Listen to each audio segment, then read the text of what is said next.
go over the crypt and we see there's a keyhole in the side of the crypt. And so at first I was like, I read this and I was like, oh, now he's going to take apart the meerschaum pipe and Yeah. stick the pipe in. No, Logic. no. Ben smashes the meerschaum pipe, and inside of the pipe is a key. And first of all, how did he know there was a key in the meerschaum pipe? There was nothing indicating that. Must have shaken it. So when they use the key in the crypt, like the crypt opens and there's a narrow passage. And I literally wrote in my notes, okay, here is where they lose me. They lost me when Ben started smashing things. Specifically, the meerschaum pipe was when they lost me because I was like, they literally could have just had that be the thing. But then I was like, I Yeah. guess that wouldn't have been a great key It was because a like key in the anybody final could have movie, opened I it. guess. But like that's out in the open. Like Yeah, I anyone guess. could have just like stuck like a tube of chapstick in there and opened it. Like Yeah. it's not that hard. She was not incredibly interested in politics, but she was very patriotic towards Prussia. Like she really liked Prussia. Which has gotta be really awkward when you're like basically the Queen of Russia.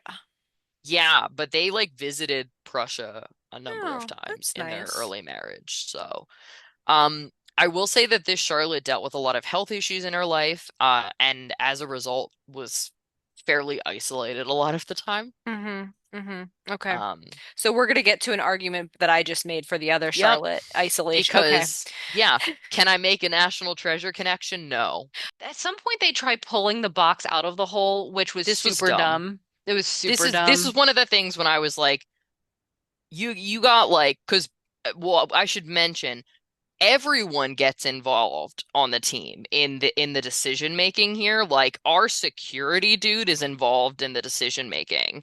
And I'm like, cool, doesn't seem like it's your skill set, but like glad that they're The involving you. democracy. It is, but all four of these people, whether or not they're qualified to make this decision, decided that this was the best idea and didn't talk about how they were going to put the rope around the box before they went in. Okay. We've talked about the value of jade, lapis, and obsidian to these civilizations being fairly prized, I think was a term that you used, but copper was distinctly more utilitarian for these civilizations, less valuable, so I would say less symbolic in pointing to a treasure. And then finally, so I'm going all in. I told you I hate copper. I'm going to go all in on why it's a bad choice here. It's also, very malleable, very, you can deform it really easily. It oxidizes really easily. So the box itself would have been less physically safe and stable, which is kind of a problem when you're trying to protect this like ancient secret. Yeah, yeah, 100%. So Boo, fair. copper. Okay. I thought you have a whole category about history. I do. We'll talk about the history when we get there. Oh, Jesus. Okay. You think any of these people are going to remember the year right now? Probably not.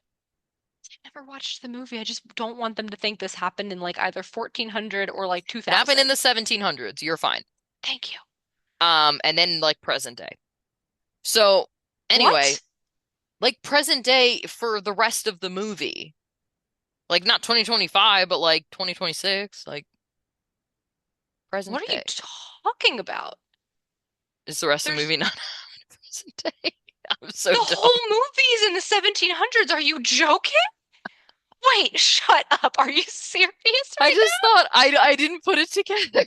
Wait, you thought Jack Sparrow and like the British Royal Yeah, now that I'm Navy. thinking about it, like the way they're dressed. Okay, you are not allowed to cut that from the final episode. Okay. Well, then I guess we're very fortunate to have laid eyes on this scene that happened. Very true. Anyway, I think we've gotten to the point because we've talked about all the scenes from the movies, right, that Hendrix is featured in. We have to ask the ultimate question. Does it work? Does it Mhm. work reinterpreting Hendrix from the movies as Hendrix being Crosses Nostrum from the first moment we meet him? So I don't know. I'm happy since it sounds like you have a big reveal coming. I'm happy to go first and then we can end with you if that sounds right to you. Okay, y'all, it's either gonna end with fireworks or with me being very embarrassed. Her friend Oren seems to have been conceived as ditzy comic relief, but only manages to sell the ditzy part, while her friend-zoned bestie Ethan emerges as the sort of not-so-nice guy I thought we had left behind years ago. Okay, hard stop. Hard stop. Orin was hilarious. Agree. So wrong. I disagree with this critique because he was hilarious. Yes, he was ditzy, but he was also comedic relief. Okay, And like had let's his just get that contributions. clear. He had his intellectual contributions as well. He was Riley.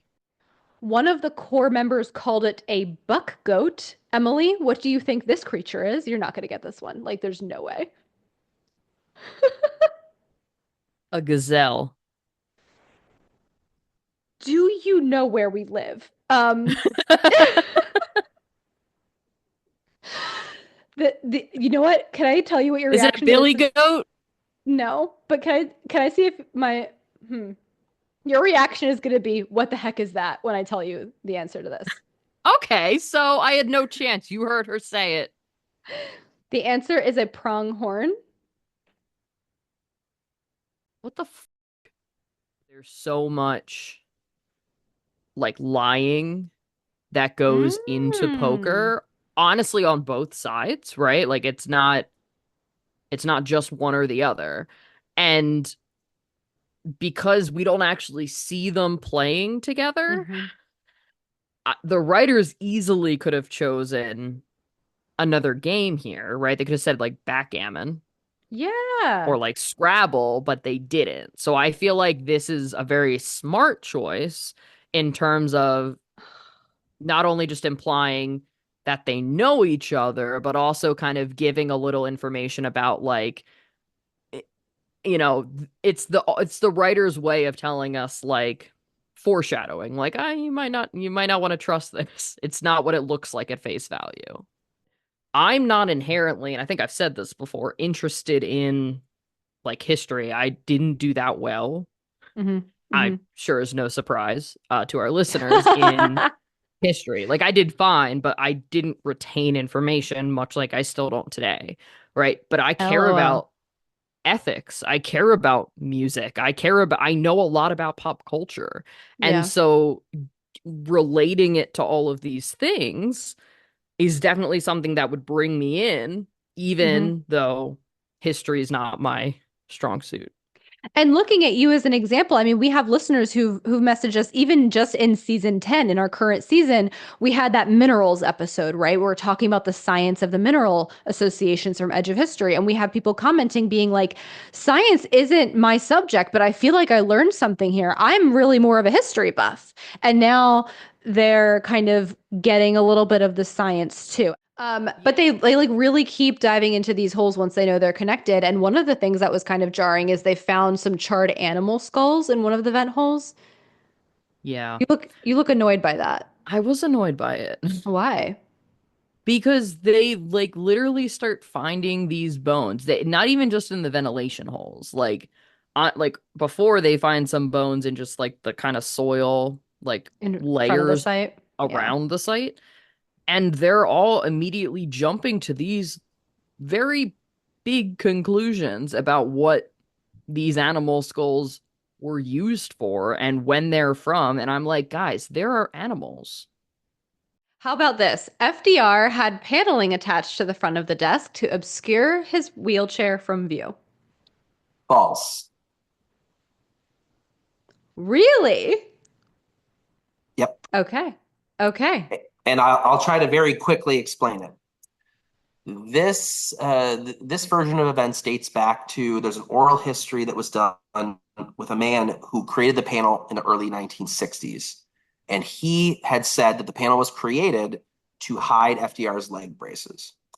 Now, what makes it odd is that FDR did not use the Resolute desk in the Oval Office. He used a different desk, which you can see at the FDR Presidential Library. Harry Truman sent it with Eleanor Roosevelt back to Hyde Park, and it ended up there, and it's open in the front. And you can see photographs of FDR in the Oval Office, and you can see his legs. Where was the Resolute desk during FDR's presidency? It was upstairs in his private study. So we always thought it just seemed very strange that FDR would want a panel to hide his legs in his private study where he's with friends, family, advisors, people who know he is still suffering the effects of polio, versus in the Oval Office where they would purposely move him to a chair before they let the press in to see him. Right.